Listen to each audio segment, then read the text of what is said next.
then you've spent a chocolate event. It's like we have this secret in our relationship that will always be there. We shared the chocolate event. I am not a scholar. I am a radio host. That's about as far as you can get from scholar. But I am a great fan of, especially Dr. Percy, and I'm maybe more than a fan of Dr. Percy. Let me just start with this. Who here is familiar with the work of Walker Percy, has maybe read a book or two of Walker Percy? Oh, some of you have. Okay, all right, very, very good. That's actually pretty good. I'm glad to see that because he's one of the great, he's a great American novelist, he's a great Catholic novelist. He would probably reject both of those and say, I'm just a novelist, but novelists are famously ornery people, so we can ignore what they say about those kind of things. He's obviously an American Catholic novelist. So I say that I'm not a scholar. I start there because it is intimidating to speak at a college. You know, I speak a lot. I go to a lot of events. I speak many, many times a year. There's usually an auction involved. Sometimes, that's the level of my usual work. But I am delighted to get to speak about both of them, Percy and Chesterton. They're not peers. Their lives overlap by a few decades, but because they're not peers, they do two very different things as far as their manner of making fiction. But they both are really good examples of how Christian people, even in a very difficult time, can approach making art and doing so in a way that's helpful both to other Christian people and to the wider reading public. So some of what, as a matter of fact, a good deal of what I'm going to share tonight might sound more like a faith talk than just a talk about literature. And I think that that's fair to do with these two, because the literature for both is secondary, even though they are both makers of great literature. It is not, the central thing is the person of Jesus Christ. So I want to start with just a question, if I could. The question I think that those of us who are Christians should all be asking: why in our day, in our time, in the time that we live, is the world so full of unbelief? What we Christians propose is true. God is love. He so loved the world that he sent his only Son to save us from sin and death. That Son gave us gifts that can bring us to heaven, most especially baptism in the Holy Eucharist. But most people don't believe it. The majority of modern people don't believe in Christ, in church, in God, in heaven. So I think that would be one thing if we said the Christian story is true, but it was ugly. You know, if it turned out, oh, we have the truth about God and he hates us, or, you know, he made some of us to be slaves and some of us to be masters. But the Christian story isn't just true, it's attractive and compelling.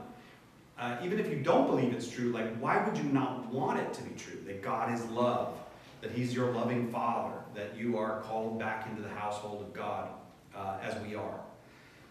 Why are so many people numb to this, turned off from it, disconnected from it? And even worse, I notice this trend, and you probably notice it as well. There's a growing, not disinterest, but hostility towards Christian people. You can see it if you ever get an occasion to watch, whatever's being produced by HBO or Netflix, although Netflix is doing better than they were a few years ago, or Amazon or any of the others. The Christian character, often the Christian, if someone in the first act is an overtly Christian character, by the third act, they are either a complete weirdo or they are the murderer. Okay, like that's, we know that. You don't open with a first act overt Christian and that gun doesn't go off at some point. Oops, did I do that? All right, let's see. Rock star. Okay, there we go. Let's hopefully that'll hold up. So, why is that? What happened? What happened that it's so difficult for people to believe? In 2007, some of you will remember this, the philosopher Charles Taylor wrote certainly one of the most important books of this century. It's called A Secular Age.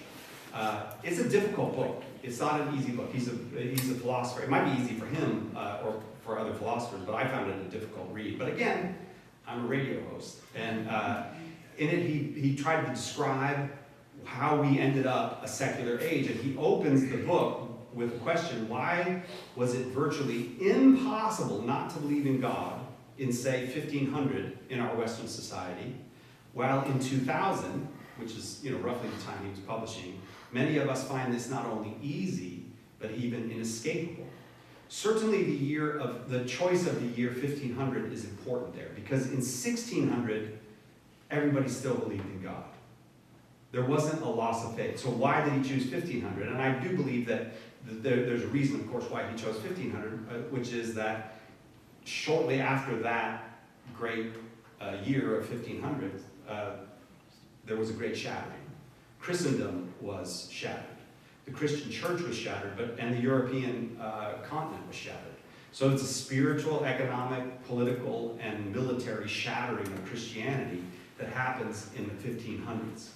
And this is the birth of the modern world. So while people still believed in Christ in the year 1600, you could not do so in 1600 the same way you could in 1500. The world, something that for 1,000 years had been really the most extraordinary social achievement in the history of the world, Christendom, which if you go from St. Benedict to Luther, is 1,000 years in which the world's first multilingual, multicultural society without any shared political system, without a single shared monarch, all united under the Christian faith, so that, all the way from Iceland to Jerusalem, all the way from Moscow to Lisbon, you knew you were part of one whole society, but it was a kind of society that had never existed before. Multilingual, multicultural, no emperor, nothing to hold the whole thing together, except the Pope, the crucifix, the sacraments. That's what held it together. So you think about St. Anselm, of course, goes and becomes the Archbishop of Canterbury. And I think, if I'm remembering right, I'm getting this from Charles Taylor, who I think mentions this in his book. When Anselm goes to be the Archbishop of Canterbury, he's just accepted as the Archbishop of Canterbury. But he's an Italian, and he goes to England. Because they did not, this is a way of looking at it, saying that Christendom was a whole. It wasn't divided up into parts. And what modernity is parts. That is what we are living in. Christendom was whole, modernity is many parts. The intellectual, spiritual, political, economic competition of fractured modernity is actually the thing we brag about modernity. It's a marketplace of ideas. Competition is what makes us great. We have bought into that. We brag about it. We love the idea of society as a great competition. But the fact that modernity is a fractured world of constant competition in everything from sports to business, from economics to politics to religion, as I said, is one of the culprits to consider when we're addressing the question, why do so few people in the modern world believe in Christ? Should we be surprised, in other words, that a shattered society produces shattered people? Should we be surprised to find that such people turn out to be spiritually wounded in ways that make faith very difficult for them? Well, what can we do about this? How can we break through with the gospel to people who have come to see it as just one more idea in the competition of ideas, one more bit of noise in all the noise that our society makes? By the way, the talk gets better, all right? You're all looking really depressed right now. We come up out of this at a certain point, okay? And then we all die at the end. But, this is the situation that both G.K. Chesterton and Walker Percy were speaking into, so to speak, as artists, as Christian men. Their audiences were a problem for them, in a way that maybe a medieval audience is not a problem for the medieval author. The modern audience is a problem in a particular way for the modern Christian author. And the problem with them is that they're afflicted with modernity. They have all these goods. Modernity produces goods, but it shatters minds and hearts. It robs people of their confidence that there is any stability, because the point of modernity is to not be stable. is to be always on the move, making progress, even when we have no definition of progress. If you said to most people who really believe in progress towards what? It's just progress. The towards what is not a question that's been answered. So that's what I want to talk about, is the literary strategies of these two. How did they go about addressing modern readers in a way that could open them to the truth in spite of the fact that they are in some ways really walled off from the truth. And I need to make the point that the world we live in is abnormal, and I especially was sensitive in preparing tonight's remarks. I thought that mostly I'd be talking to students, and if you're a younger person, usually it takes you to, when you're young, you accept the world as a given. This is the world as it is. This is just the way things are. The world we are born into is just the world. But as you get older, and some of you are young and wise and you've already done this, but I'm just saying the tendency is for the young to believe the world is just, this is how the world is, but this is not how the world is, this is not how the world was, this is not how the world is supposed to be. This is an abnormal moment in history we are living in. Exactly 200 years ago today, the world was entering the period we call the Industrial Revolution. And as good as it's been for our wallets and our bellies, it's been problematic for our souls, and that problem has accelerated. And one of my favorite things on the internet or on the YouTubes is when they give like 13-year-olds a rotary phone, and they say, "How would you make a phone call on this?" And they don't know how to make a phone call on it. They don't have any idea. They don't know that you have to pick up the receiver. You know, like some people who are. There's some people in here who are older. Well, I wouldn't say older. I would say just old, just plain old. I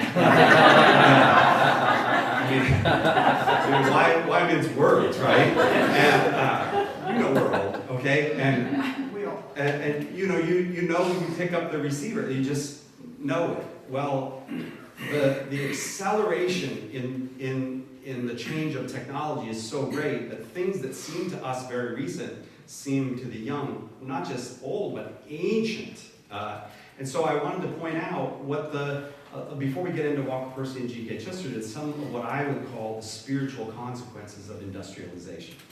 And I want to review this particularly for the younger folks who may not realize just how short 200 years is.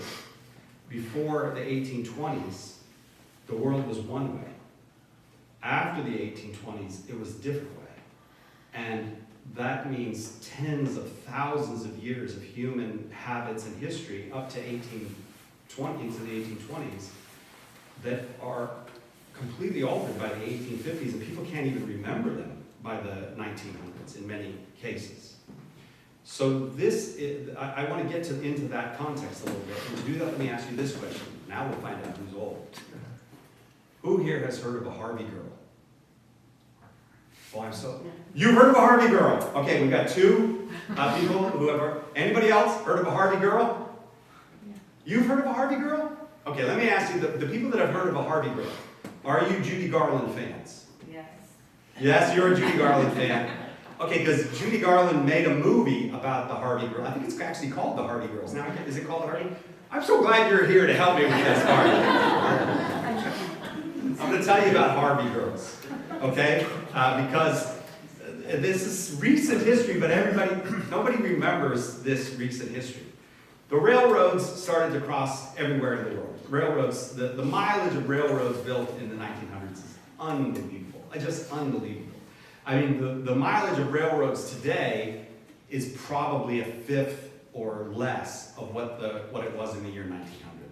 I mean, England was just utterly crisscrossed by railroads. The United States was too. We're just a lot bigger, so the tracks didn't show up as much. But as the railroads went, people had to take a break from riding on the railroad, and then they'd get to a town and they'd have to wait for the next train. Fred Harvey was a guy who said, and he made a deal with the Atchison, Topeka, and the Santa Fe railroads. He said, at each of those stops, I will create a restaurant called a Harvey House. And this is in the 1880s. And a Harvey House will be everywhere you go, the Harvey House will be the same as every other Harvey House. The menus will be the same, the portions will be the same, the silverware and serving, all serving will be the same. The waitresses will be the same. They will wear a white dress with a black apron, okay? So every Harvey House you went to was the same, and people really liked that because before that, on the railroad, you didn't know what you were going to get at the next stop. So Harvey Houses became extremely important. And it's people like Fred Harvey, the founder of the Harvey Houses, who made the world we live in today. That whole idea that you could have the same experience here and 1,000 miles from here was Fred Harvey's idea. And so then people followed him. Ray Kroc followed him with McDonald's and Sam Walton, and the Coca-Cola people. This idea that we can have the same experience and that locale doesn't matter anymore is a really important feature of what we might call the late modern world. Something is gained when large corporate systems such as this are built. Something really valuable is gained. Quality is gained. But I think you can see something is also lost. So with Fred Harvey, we started to lose the world of the local place. None of the servers or cooks or managers owned the establishments they worked in. Their relationship to their work was as contracted employees of the corporation. And the customers, while they gained comfort and security, also were now compelled to live in a world of systems that were much larger than themselves. A world of brands and labels that did not exist before began to take over the world. Harvey and people like him, as wonderful as they were, began the construction of a depersonalized world. That started in the 1880s, but by 1926, it's really accomplished. So, especially for the young, if you go from this year, 2026, back to 1926, you would recognize that world. It's a world of brands that you would recognize. They're drinking Coke out of a Coke bottle. They have newspapers, they have transport, they have telephones and radios. If you go to 1826, you can't recognize that world. That's not your world. So your world is not even 150 years old in the 80s. Okay? Packaging and branding were now done on huge scales. Massive systems supplied the life of the world. Today, the brands of large corporations are the context in which we live our lives.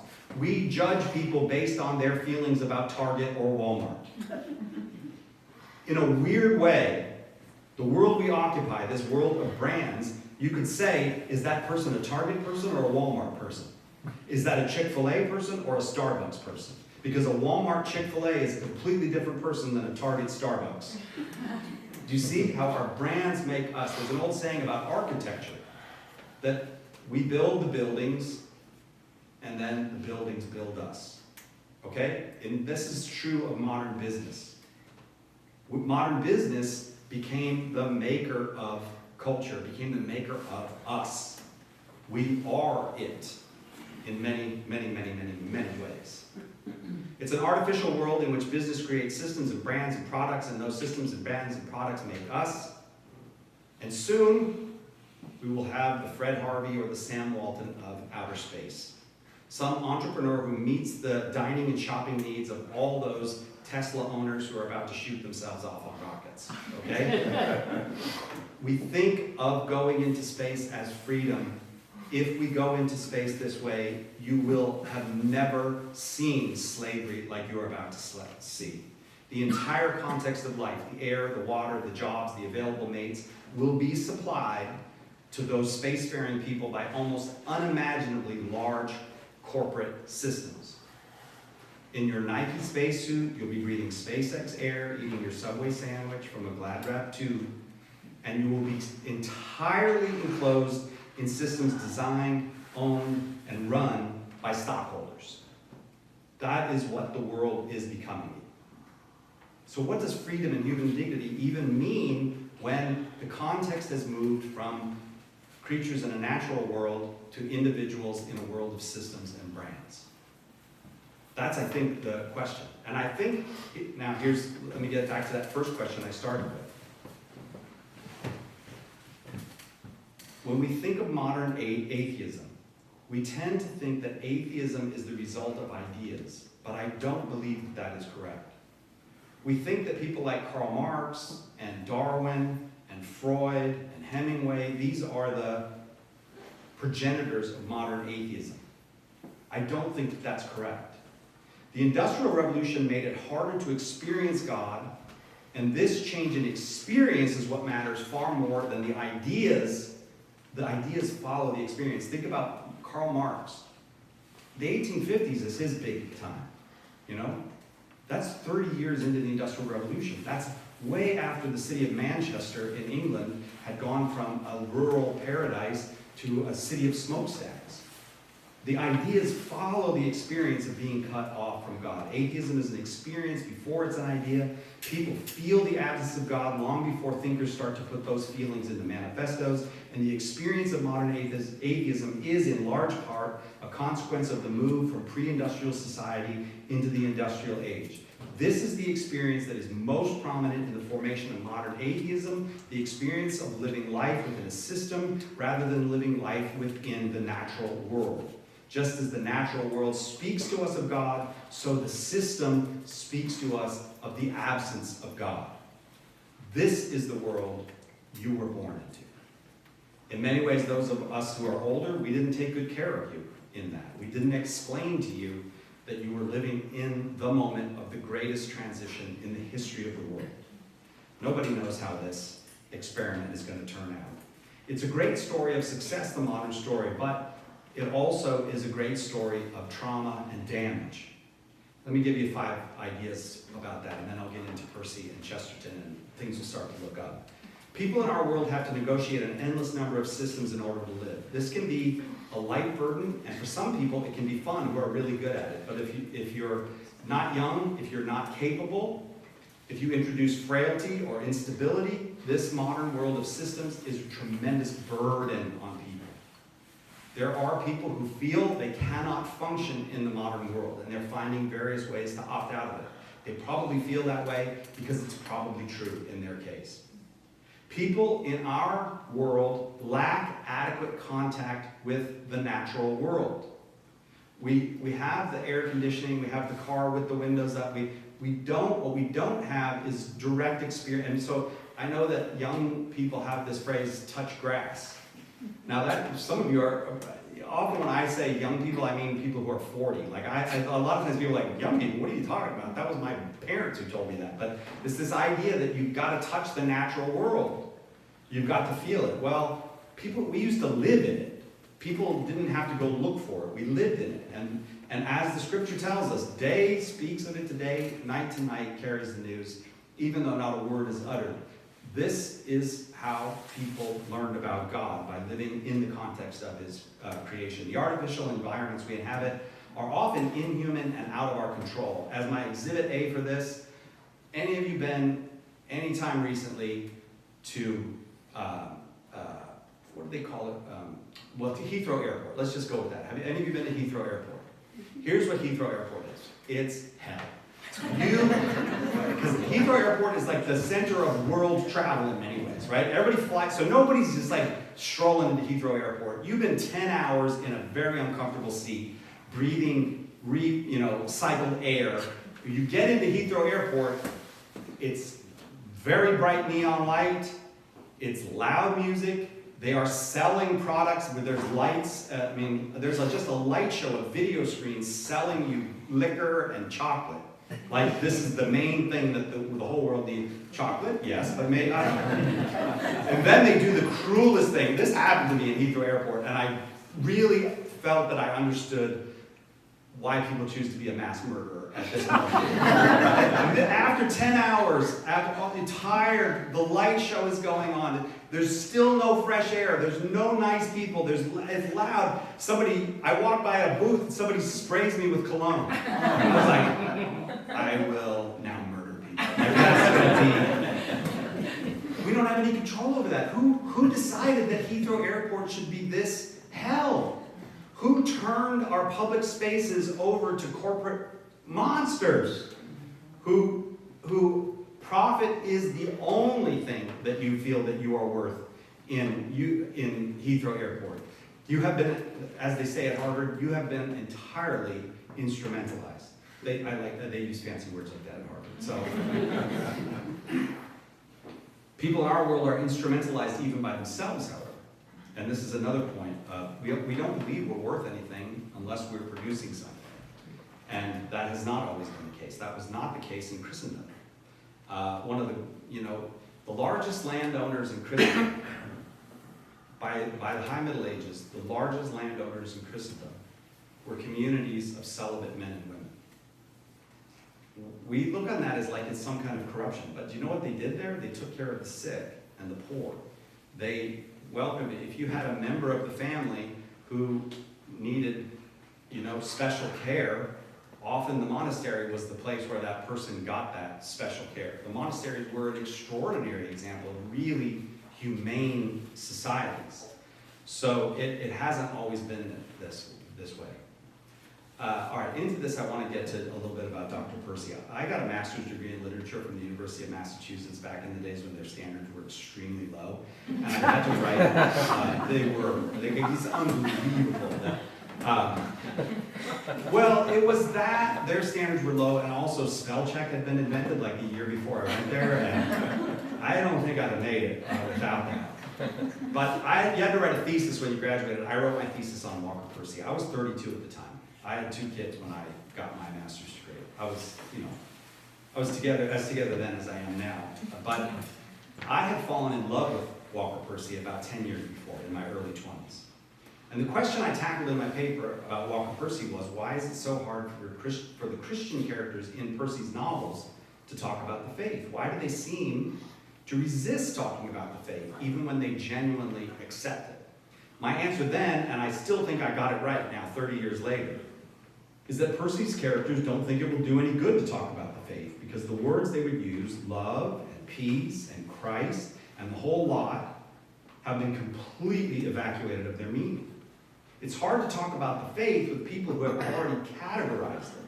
They think they know the meaning of the words love and peace, and they're happy that you have found love and peace. They've got nothing against Christ as a legitimate teacher of important spiritual truths, and they're all about love and peace and human dignity and human rights and all of that themselves.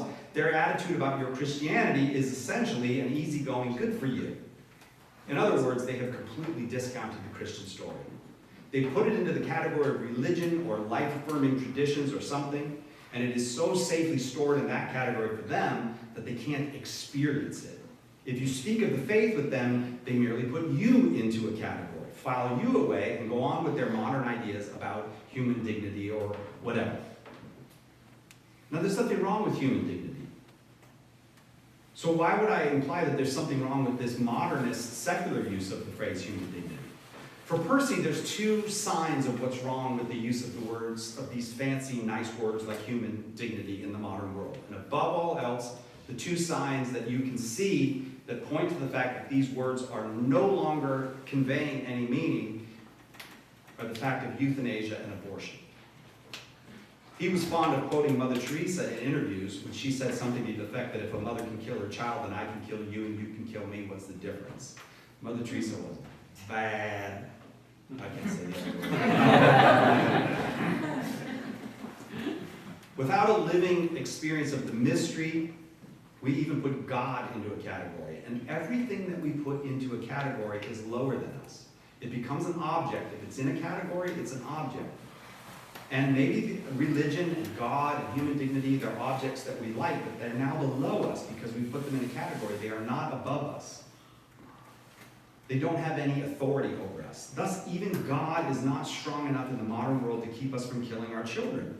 And as Percy saw coming, from killing the old and the infirm and then whoever. Percy was a prophet of the modern turn towards euthanasia. He saw it by the late 1970s. He saw this is where we're going. And he wrote a lot about the Weimar Republic for that reason. Was he was trying to point out, look at the Weimar Republic. They were really decent people, and within a few years, they were putting disabled children into incinerators. And he didn't think we were better than them. If we've categorized even God, then God is below us, and we don't have to listen to him. And this might give you the idea that the way I'm speaking about Walker Percy, that he was some kind of firebrand or some kind of polemicist, but that's not at all true. That's not what he was. He was a true artist. He was a novelist. And so he only used harsh language like that Mother Teresa language on occasion. Once was in 1981, he had won the National Book Award for his first novel, which was called The Moviegoer, which is still called The Moviegoer, as a matter of fact. It's not the book I would recommend you start with if you are innocent of Walker Percy. My own recommendation, especially to the young people here, you'll notice that I mostly was thinking about the students when I was preparing this, would be read The Second Coming. That would be I would say that's your entry book into the world of Walker Percy. But maybe The Thanatos Syndrome if you're a science fiction fan. So he's a National Book Award winner, and so in 1981 he wrote to the New York Times, and the New York Times refused to publish his letter. Let me just read a little bit of what he wrote to the New York Times. I feel like saying something about this abortion issue. My credentials as an expert on the subject, none. I am an MD and a novelist. I will speak only as a novelist. If I give my opinion as an MD, it wouldn't interest anybody, since for one thing, any number of doctors have given opinions, and who cares about another? The only obvious credential of a novelist has to do with his trade. He traffics in words and meanings. So the chronic misuse of words, especially the fobbing off of rhetoric for information, gets on his nerves. Another possible credential of a novelist peculiar to these times is that he is perhaps more sensitive to the atrocities of the age than most. People get desensitized. Who wants to go on about his business being reminded of the 6 million dead in the Holocaust, the 15 million in the Ukraine? Atrocities become banal. But a 20th century novelist should be a nag, an advertiser, a collector, a proclaimer of banal atrocities. There is a wonderful irony here in this. The onset of individual life is not a dogma of the church, but a fact of science. How much more convenient if we lived in the 13th century when no one knew anything about microbiology and arguments about the onset of life were legitimate. Compared to a modern textbook of embryology, Thomas Aquinas sounds like an American Civil Liberties Union member. Nowadays, it is, excuse me, I messed that one up a little bit. Nowadays, it is not some misguided ecclesiastics who are trying to suppress an embarrassing scientific fact. It is the secular, juridical, journalistic establishment. Please indulge a novelist if he thinks in novelistic terms. Picture the scene. A Galileo trial in reverse. The Supreme Court is cross-examining a high school biology teacher and admonishing him that, of course, it is only his personal opinion that the fertilized human ovum is an individual human life. He is enjoined not to teach his private beliefs at a public school. Like Galileo, he caves in, submits, but in turning away, he is heard to murmur, but it's still alive. To pro-abortionists, according to the opinion polls, it looks as if you may get your way, but you're not going to have it both ways. You're going to be told what you're doing. That was Percy at his sharpest, but that gives you a revelation of the fire in him. He was a humorist, but his humor came from a profound passion. Notice that he has two problems here. One of them is moral, one of them is linguistic. It's wrong to kill innocents, but it's also wrong to evacuate words of their meaning. He's attacking what he calls the chronic misuse of words. Dr. Percy was born in 1916 in Birmingham, Alabama. His was the Old South, but the Old South was fading, just as Old England was fading, and Old Italy was fading, and Old Japan was fading, because of what I just talked about. Now, all of that old world was being replaced with a world of international brands that were mowing the whole thing down. Just a year before Percy was born, the Coca-Cola bottle was invented. You still recognize that. You see that bottle? You don't even see any wording. You know that means Coca-Cola. That was a harbinger of what was to come, the loss of the local in favor of what Percy would call mass culture. Percy's uncle was a writer, Will Percy. His famous novel was Lanterns on the Levee. And Walker Percy was a voracious reader in his youth. He went to live with his Uncle Will as a teen because he lost both of his parents. His father took his own life when Walker was 12, and his mother died in an apparent car accident about a year later. She drove off a bridge. Walker had a scientific mind, and he decided to study medicine at Columbia University Medical School in New York City. While he was doing a rotation in pathology, he contracted tuberculosis, and twice was sent away to the country for medical care. Basically, the care was rest for people who had tuberculosis. He was never able to practice medicine because of the disease, But while on bed rest, he became a reader again, and he took up linguistic philosophy, and he also became a Catholic. In 1960, he published the novel I mentioned, The Moviegoer. It won the National Book Award. Flannery O'Connor wrote him a note that said, "Good novel, read another one." And which is that, I think that's just like there, guys. Like it's the easiest thing in the world to do. He also continued to publish essays, mostly philosophical essays, and almost always regarding the philosophy of language. The death of his parents, his own sickness, and his conversion to the Catholic faith are not the subject matter of his novels. You wouldn't even know any of that happened. He's not one of those writers who mind his own life story or the content of his work. He was not in any way like that, self-centered. Rather, it was his training as a doctor that seemed to give him what he needed to write. In his view, there was something wrong with the patient, and he needed to help diagnose it. And who was the patient? Modern humanity. And what were the symptoms? Despite overwhelming progress and prosperity, no one seemed to be getting happier. In fact, people seemed to be living false, hollowed out, and strangely sad lives. The world was getting better, but human lives were not getting better. What is the diagnosis? Why are people thriving outwardly, but inwardly are still so satisfied? One of his characters, for example, remembers the Korean War as the happiest time of his life, and he is amazed to find that peace and comfort make him miserable. What is this? What causes it, and what is the treatment? Is it possible that Percy's father's suicide made him extra attentive to the danger of having all the trappings of success while being miserable inside? Yes, that seems likely. But Percy didn't write dark prose about the horror of the darkness within. He stepped back and took the position of the hospitalist, faced with a strange set of symptoms. What's going on here? This detachment allowed him to write comedically. He is very, very funny. Rather than wallow in the horror, he shrugged at the oddness of the human creature and began to study him as a creature. The first thing he noticed about this creature was that it did something no other creature does. It spoke. Language, then, was strange. It was the sign of another world because it was not like anything in this world.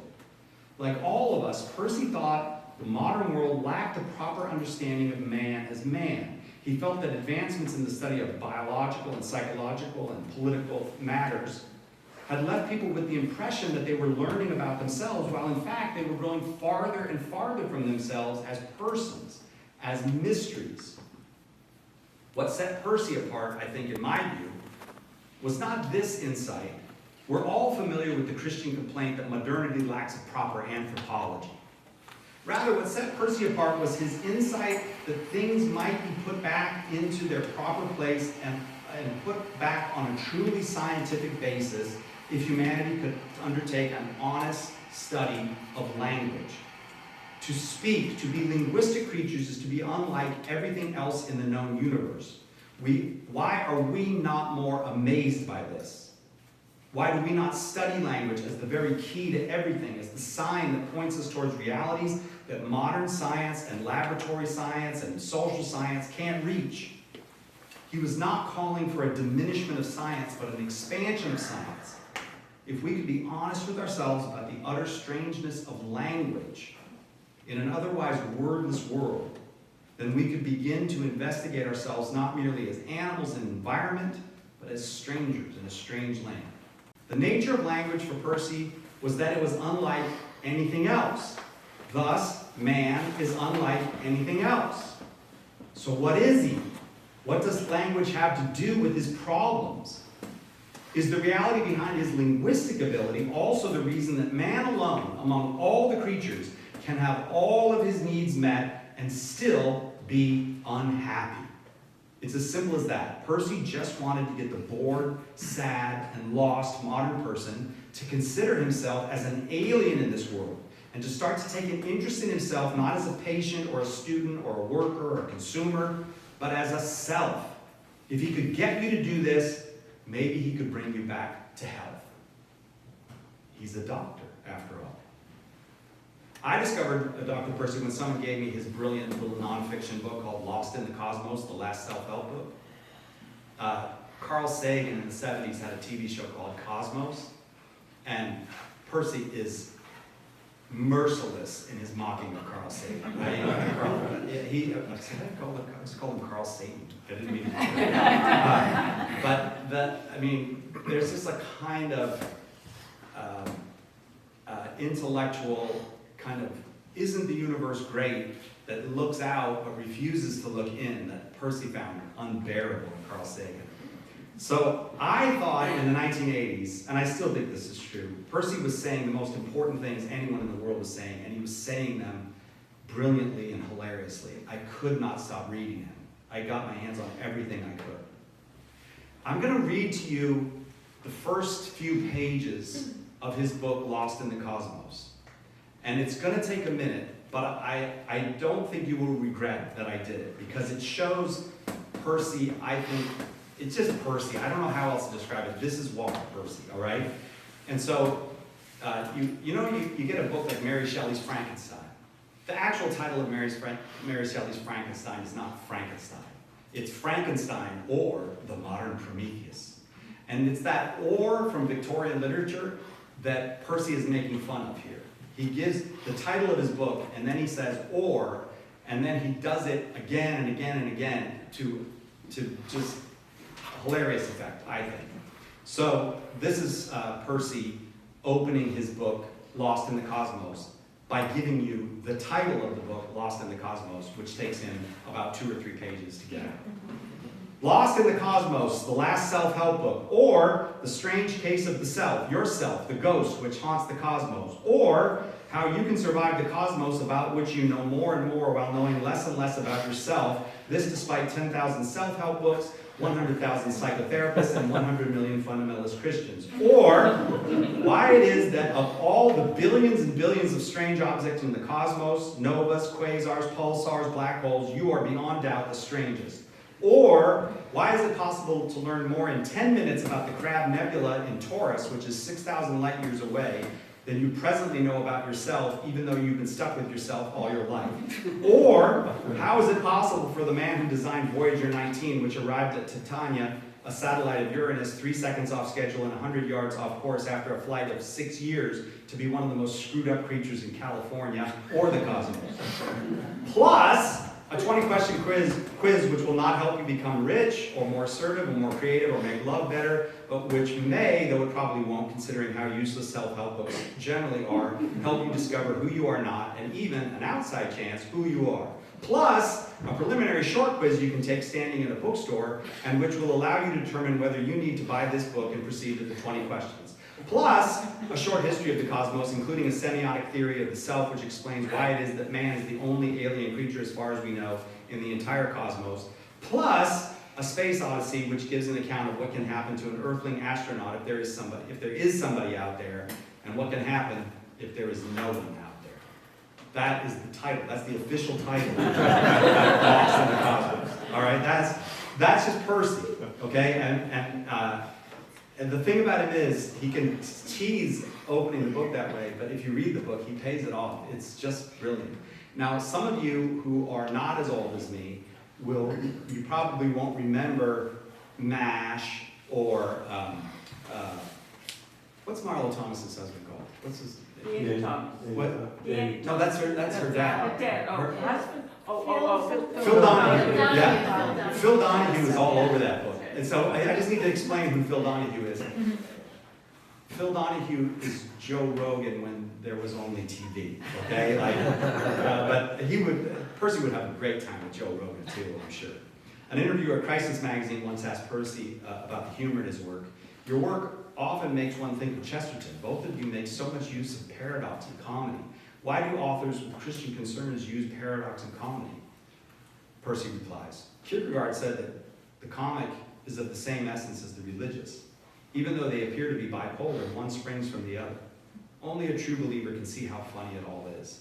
It just seems so natural to me. Maybe I can't even analyze it. I assume most of you have, especially those of you who go to a Catholic college, have read G.K. Chesterton. So I will make reference to Chesterton now with the assumption that you have read him. Because I wanted to talk about both Chesterton and Percy, but I think most people in this room have probably read more Chesterton than they have Percy. So excuse me if I give Chesterton a little bit of short shrift, but it's mostly because I think you're already familiar with his work.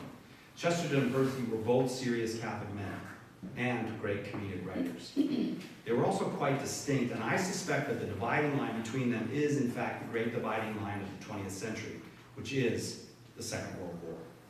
And it's not just that the war changed everything. It is that the war led to a great consensus about freedom, democracy, human rights, international law, free trade, and so on. It was the birth of a new world.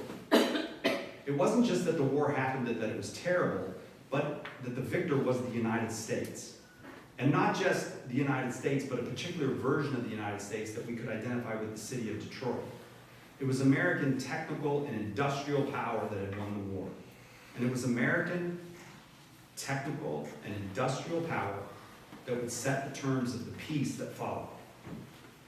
You'll notice that all of the great technology companies are American companies in this.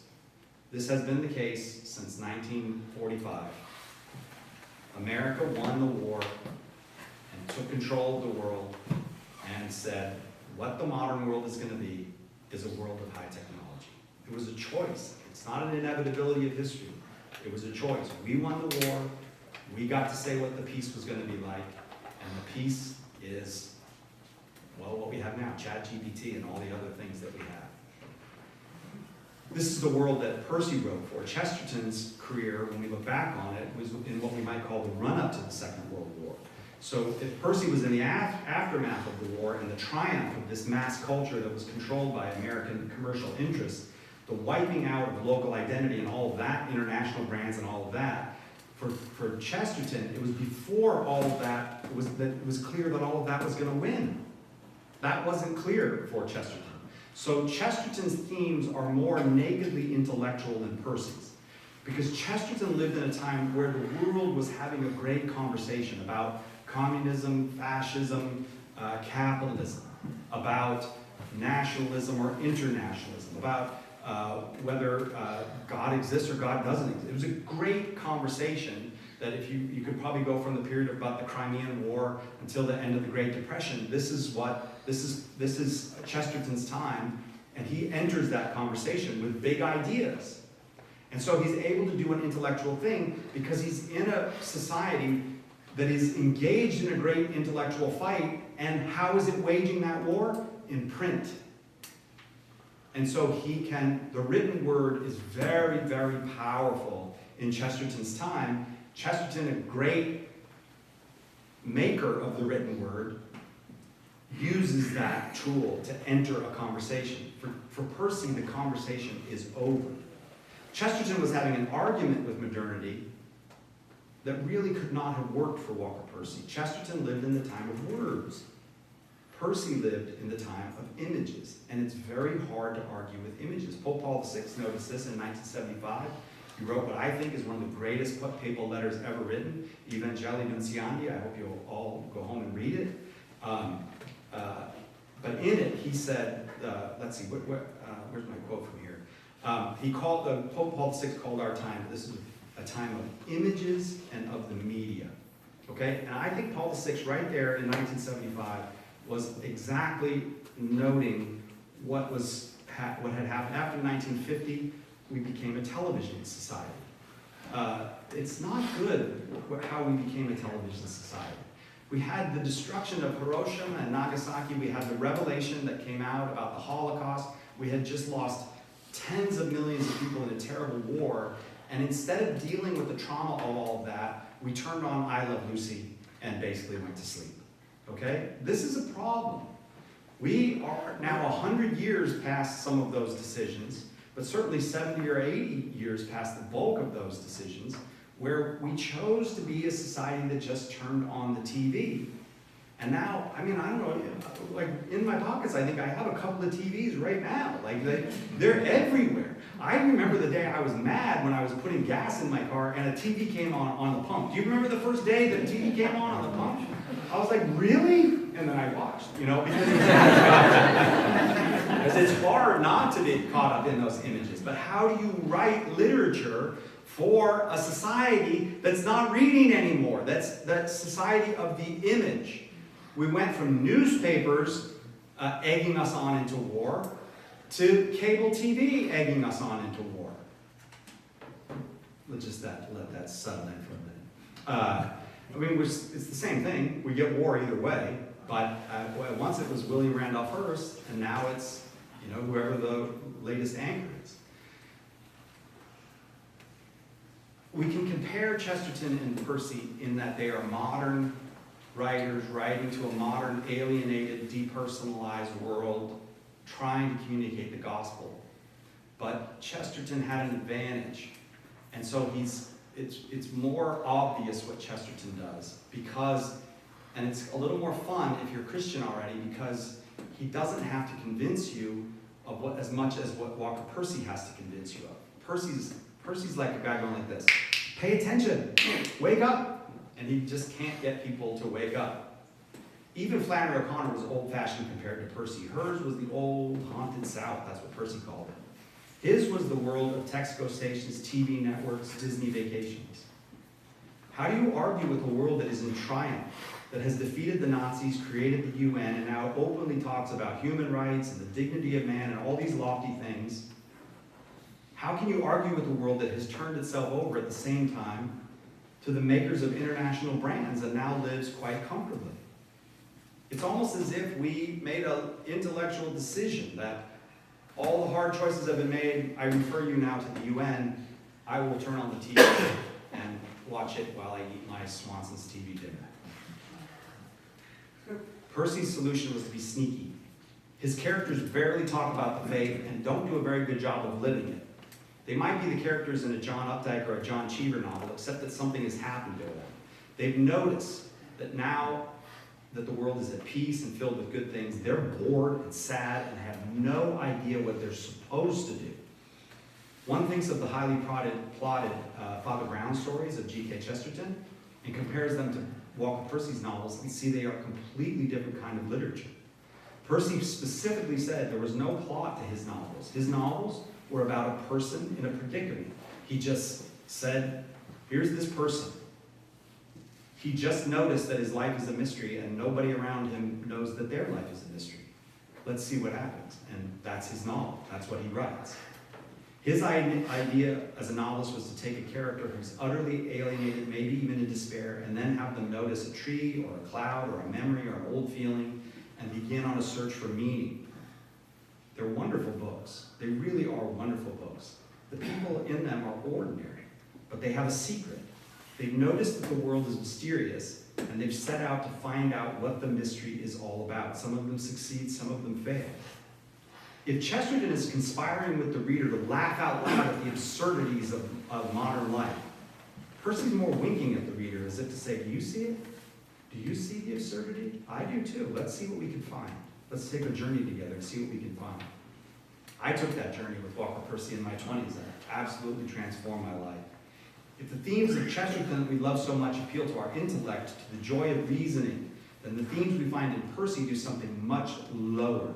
Because the people he's writing to have fallen to a much lower state. They no longer live in a world of words and arguments. They live in a world of images and impressions. And Percy knows that for such people, reason will not rescue them, because it will not compute with them.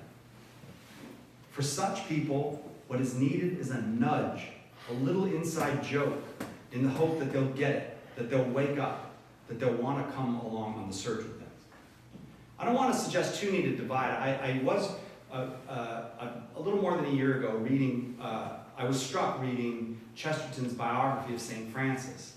That in the first 20 pages or so of the biography of St. Francis, he hardly talks about St. Francis at all. He mostly talks about how difficult it is to write about St. Francis to the modern reader, because the modern reader is going to put St. Francis in a category, and one thing that Chesterton does not want you to do is put St. Francis in a category. His whole point is, there ain't no category for this guy. This is a love story, and it goes far beyond whatever your categories are. When I read that, I thought, well, Chesterton is facing the same problem that Percy felt he was facing. Modernity is unwell. That's what G.K. Chesterton and Walker Percy both perceive. They both see that a return to the faith is the cure.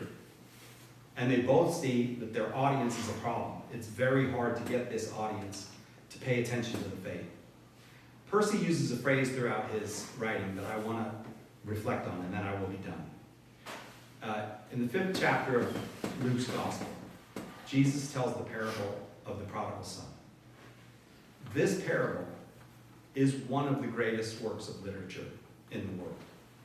I can say that because it's among the greatest of the parables, and they are the other great works of literature in the world. But this is truly, the parable of the prodigal son is incomparable in the layers that are present in it. You could read it again and again and again, and you can profit from it. And I don't know if you remember the story of the prodigal son, so I'll just give you a little bit of it.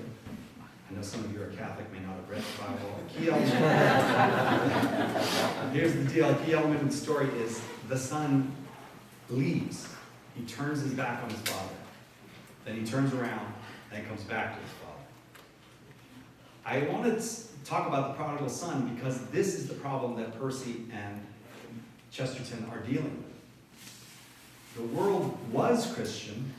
It got really rich, and I would say in large part because of its Christianity, because Christianity unleashed abilities in the human person and in human society that were not there before Christ came.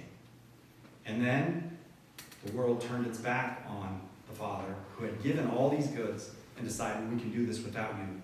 We've got this. And then what it got as a consequence of that was world wars and a depression and then a world of alienation and loneliness. So how can we get people to turn back? That's essentially the question of the Christian author in the modern world. Not necessarily just to turn back to the medieval, that's not the point. The point is not nostalgia, but to turn back to the Father. How can we do this? Well, in the story of the prodigal son,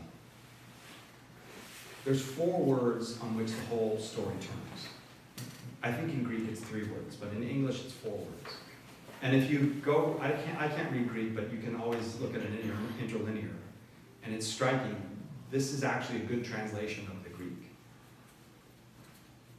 You can easily miss these words, so I want to share them with you. But I've lost my place in my notes. So I know the words. I remember I lost my place in my notes. So I will. This foot can tap dance. Did I tell you that before? Okay. I lost it, so I'll just tell it to you. All right. So the prodigal son is in despair. He's lost everything. He's alone, and he thinks that the servants in his father's house are doing better than he is. And then Jesus says, when he came to himself, and then you see that's the turning point of the story. Okay, so it's all down, down, down, and then the prodigal son comes to himself. What does that mean to come to oneself? What is Jesus getting at when he says he came to himself? This is Christ's own way of describing the moment of moving out of despair and opening oneself up again to God, because ultimately the story is about God. So for us, what Christ is saying is we have to come to ourselves. There's something that makes us aliens to ourselves. Well, I'll tell you what, Walker Percy read this, and he said, this is the story of the modern world. We're aliens to ourselves. We need to come to ourselves. So again and again in Walker Percy's writing, you'll see the phrase, he came to himself, or she came to herself, or he needed to come to himself, or something, because Percy sees that what Christ has given us in describing the moment of turn is the key that we need to understand what needs to happen. So that will be good for an individual in Percy's view. In Percy's view, an individual person who comes to themselves, they're not home yet, but they can now turn to the home. They can turn in that direction like the prodigal son does. But it's more than that. If a person can come to himself or to herself, our society can do it. And this is the kernel of hope at the core of what Dr. Percy is doing in his whole literary project. His whole point is, this society is the prodigal son. It is eating the scraps right now, the leftovers of Christendom.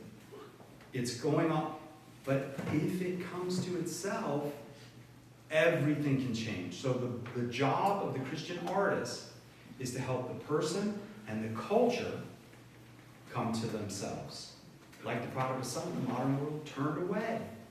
And Percy says, come back. This is what every modern Christian hopes for, is a turning back. We don't want to go back, as I said, to the medieval world. We want to go back to the medieval connection to God the Father. I don't think that we can end the systems that we live in. I don't think we can end the separation from nature.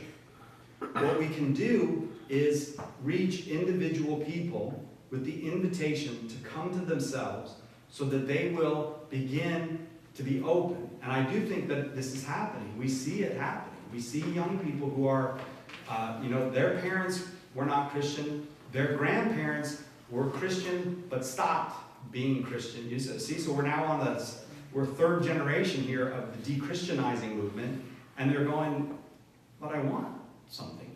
I want something. I don't want this to be my life. What is out there? What is this? When this is turning and asking, now you can turn to ask questions in a way that does not involve actually coming to yourself. So we have to help people. You can become just like, a person who's just curious. I'm just curious about all the world's religions. That's not going to do any good. Who cares whether you're curious or not? All right, George was curious. Really, that's useless. Your curiosity is useless. When you have skin in the game, when you go, what am I? What is this world really?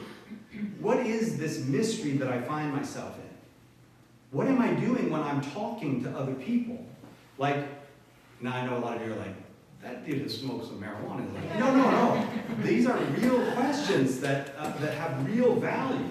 When we begin, now that person has re-entered the world of reason. They've been drawn out of the world of images, of impressions, of feelings, of sentiments, and they have re-entered the world of reason. That's why Percy, I would say, appeals or works at a lower level, but I would say a more effective level for the current moment than Chesterton does. Because you need now, things have gotten so bad in this society of images, you need someone who can invite you back to yourself so that you can begin reasoning together. You're not just arguing, you're not just having an ideology, you're not just of a political party, or I have my issue that I'm for, like all the movie stars, they gotta have their issue. Having an issue is not gonna do you any good, it's probably not gonna do the world any good. It's when you actually go back to occupying your own soul and go, I've got questions about this. Then you're on to something. And Percy would say, then the search begins. Now you're on a search. And he came to himself. That's what Jesus said about the prodigal son. That's what we are trying to get the modern world to do. Come back to itself. It has lost itself in all of this noise and imagery and branding and living within systems rather than living in a world as given by God. But if we can get people to return to themselves, I said that Percy doesn't really explore suicide, but I will just, before I end, I'll just mention this one thing about suicide. Suicide actually does play an important role in Walker Percy's writing, because he used to say to people, like in his essays, and sometimes in interviews, he'd say, what if you got to the point of committing suicide? Now, probably both of his parents committed suicide, so this is not a hypothetical question for Walker Percy.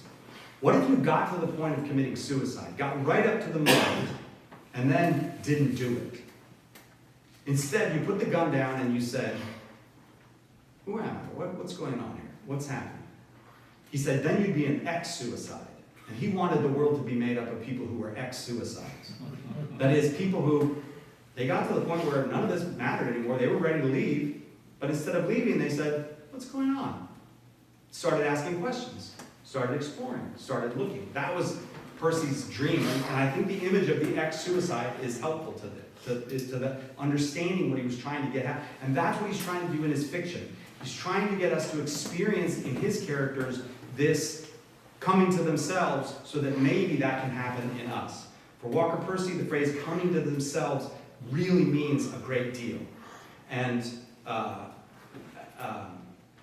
think that the connection to Chesterton, I may have said this already, but the connection to Chesterton is that now you're not reading Chesterton as a reading assignment. You're reading Chesterton to find out what is all this about, because now Chesterton can bring you on that journey. Percy's not trying to bring you on that journey. He's trying to get you to start that journey. And that, I think, is the evangelizing movement of our time. Once you become a seeker, argument and reason are made possible again for you.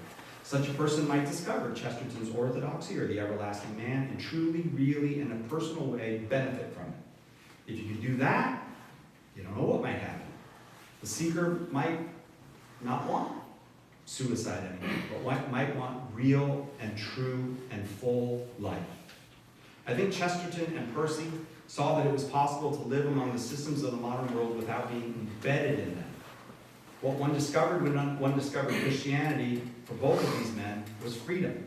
The mind set free to be human again, an oddity among the samenesses of the modern world.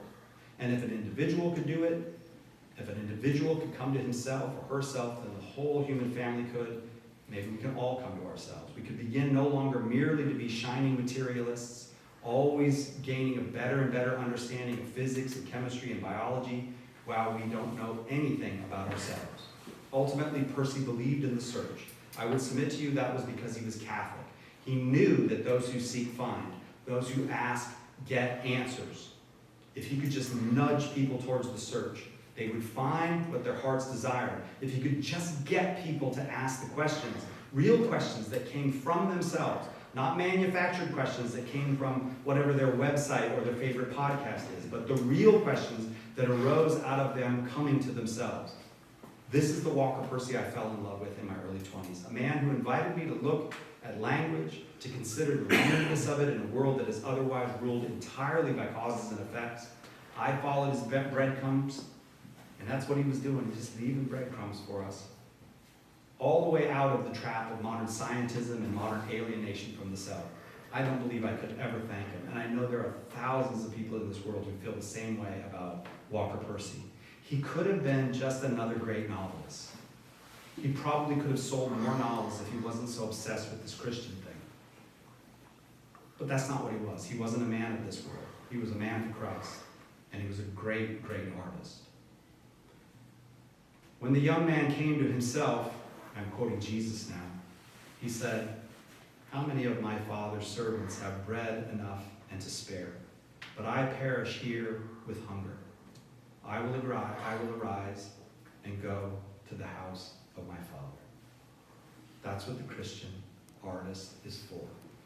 To get people to come to themselves so that they can arise and return to the house of the Father. That's what Walker Percy did. That's what G.K. Chesterton did. And any of you young people here that are thinking about being writers or artists, that is what you can do. Praise God. And thank God for both of these great men, G.K. Chesterton